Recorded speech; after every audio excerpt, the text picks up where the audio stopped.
경제학자의 인문학 서재. 제2장 경제학의 통찰로 역사를 읽는다. 25 채권의 역사는 곧 전쟁의 역사다. 채권의 발행. 필요한 자금을 타인으로부터 조달하는 가장 보편적인 방법 중 하나가 바로 채권 발행이다. 채권은 일반적으로 국가, 지자체, 공공기관, 민간기업 등이 불특정 다수로부터 비교적 장기간 자금을 조달하기 위해 정해진 이자와 원금의 지급을 약속하면서 발행하는 증권을 말한다. 쉽게 표현하자면 돈을 빌릴 때 언제까지 자금을 사용하다. 이자와 함께 원금을 돌려줄 것임을 표시한 일종의 차용 증서가 채권이다. 이런 채권의 탄생은 자금 공급 조달 측면에서는 일종의 혁명이었다. 은행 대출 이외에도 불특정 다수의 사람으로부터 필요한 자금을 빌릴 수 있는 또 하나의 방법을 제공해줬기 때문이다. 채권과 주식의 차이. 채권은 오늘날 주식과 함께 가장 일반적인 자금 조달 방법이자 일상적인 금융 투자 상품 중 하나로 자리매김했다. 하지만 채권과 주식은 다양한 측면에서 상반된 특징을 지니고 있다. 주식을 발행하여 주식회사를 설립하는 데는 원칙적으로 별도의 법률적 허가를 받을 필요가 없다. 맞는 사람들끼리 함께 자금을 투자하여 주식회사를 차리는 행위를 국가가 별도로 관리할 필요는 없을 것이다. 따라서 주식의 발행은 원칙적으로 별도의 인허가를 받을 필요 없이 신고에 준하는 절차만 거치면 얼마든지 가능하다. 하지만 채권은 다르다. 채권의 발행 주체 및 한도는 관련 법률에 따라 정해진다. 국채의 경우에는 국회의 동의가 있어야 하며 회사채의 경우에는 금융위원회에 증권신고서와 간이사업 설명서를 제출하는 등의 절차를 거쳐야 발행이 가능하다. 주식과 채권의 또 다른 차이점이라면 주식은 일반적으로 회사만 발행이 가능한데 반해 채권은 회사뿐만 아니라 정부, 지자체 등도 발행할 수 있다는 것이다.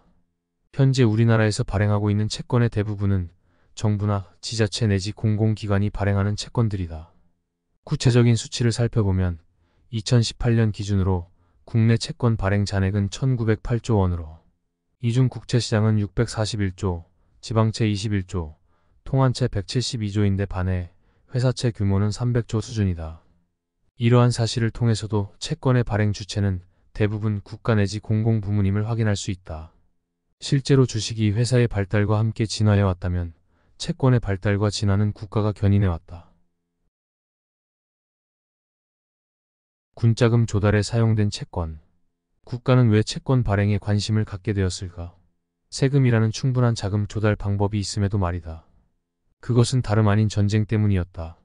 전쟁을 치르는 중에는 군비 조달 등의 막대한 추가 비용이 들어간다. 하지만 세금은 일상적인 국가 운영에 필요한 자금 조달 수단이다. 또한 세금이란 일단 국가에 내고 나면 돌려받을 수 없는 것이 원칙이다. 이런 상황에서 전쟁 비용을 조달하기 위해 막대한 세금을 부과할 경우 전쟁에 대한 국민적 동의마저 얻기 어려워질 수 있다. 하지만 채권은 다르다. 채권 발행으로 군자금을 조달하면 전쟁을 치르는 기간에만 일시적으로 필요한 자금을 쉽게 모을 수 있을 뿐만 아니라 국민 역시 국가에 돈을 빌려주고 이자 수익을 거둘 수 있기 때문에 자금 모집도 쉽다. 국가는 전쟁에서 승리하면 많은 전리품을 얻기 때문에 이들 전리품을 이용해 채권을 갚을 수 있다. 많은 국가에서 전쟁 시 세금보다 채권 발행에 관심을 두는 이유가 바로 이 때문이다. 실제 많은 역사적 현장 속에서 전쟁을 위해 채권을 발행한 사례는 흔히 찾아볼 수 있다. 중상주의 시대, 세계에서 가장 막강한 경제력을 갖고 있던 영국은 유럽과 신대륙에서 전쟁이 발발하면 가장 먼저 자금을 조달할 수 있는 국가였다. 다음 그래프는 1688년부터 1850년까지 영국이 직간접적으로 관여한 전쟁이 발발했을 때 영국 국채 발행이 급격하게 증가했음을 나타내준다. 국채를 발행하여 전쟁에 필요한 자금을 조달하는 행태는 다른 국가에서도 쉽게 목격된다. 14세기에서 15세기 중세 이탈리아 도시인 피렌체, 피사, 시에나와 같은 국가는 서로 전쟁을 치르기 위해 채권을 발행한 기록이 있다. 당시 이들 도시국가는 자국 시민만으로는 온전한 군대를 조성할 수 없어 용병을 고용해야 했다. 하지만 자국민을 의무 징집하는 것과 달리 용병을 이용해 전쟁을 치르기 위해서는 막대한 자금이 필요했다. 당시 사료에 따르면 15세기 초 피렌체의 차입금 규모는 1년 세입 규모의 70%에 달하는 수준까지 오른 상태였다. 그렇다면 해당 국가들은 어떻게 해서 막대한 자금을 융통할 수 있었을까? 피렌체를 비롯한 여타 도시국가들은 채권을 발행해 용병 고용에 필요한 자금을 조달했다.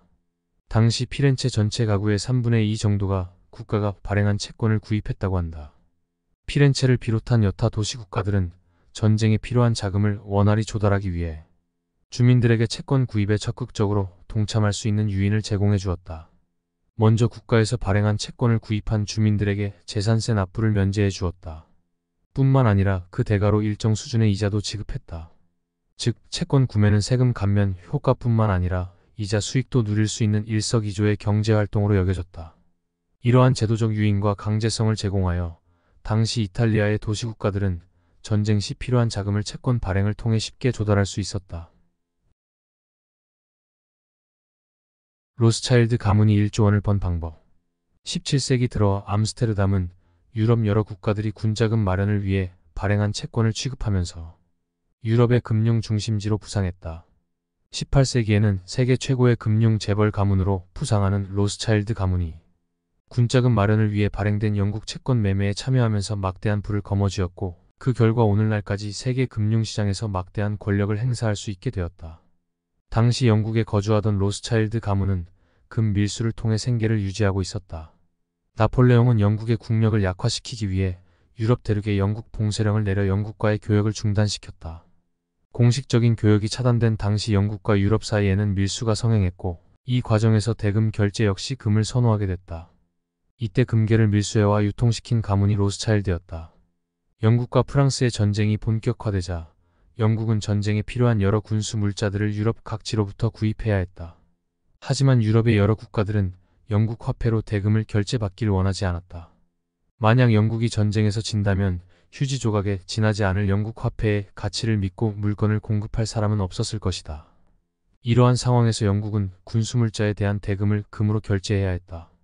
그래서 막대한 자금을 금으로 바꿀 수 있는 사람이 절실했다. 이때 로스차일드 가문이 이러한 금괴 수급을 거의 전담하면서 막대한 수수료 수익을 거둔다. 당시 영국에서 로스차일드 가문이 유일하게 금괴를 밀수한 경험을 가졌기 때문에 영국 정부는 로스차일드 가문에 전적으로 의존해야 할 상황이었다. 로스차일드 가문은 유럽 각지에서 금괴를 조달하는 업무와 영국 정부에 군수물자를 제공한 유럽 각지의 상인들에게 대금을 결제하는 업무를 담당하면서 그 누구보다 전세가 어떻게 변화하고 있는지를 가장 먼저 파악할 수 있었다. 영국이 워털루 전투에서 승리하면서 전쟁이 끝날 것을 간파한 로스차일드 집안은 자신들이 그동안 벌어들인 재산을 영국 국채를 매입하는 데 대규모 투입한다. 결국 전쟁이 끝나고 나면 영국 정부도 채권을 발행해 무리한 차입을 지속할 이유가 없어질 것이며, 전쟁에서 승리한 영국 정부에 대한 신뢰도 역시 높아지면서 이 과정에서 영국 채권 가격이 상승할 것으로 판단한 것이다. 1815년부터 영국 국채를 대규모 매입한 로스차일드 가문이 자신들이 보유한 영국 국채를 1817년 다시 매각할 때는 채권 가격이 40% 이상 오른 상태였다. 세계적인 경제사학자이자 하버드 대학 교수인 니얼 퍼거슨은 당시 로스차일드 가문이 채권 투자로 벌어들인 수익이 6억 파운드, 우리나라 돈으로 1조 원이 넘는 수준이라고 말한 바 있다. 전쟁의 승패를 좌우한 채권. 미국의 남북전쟁 역시 예외일 수 없다.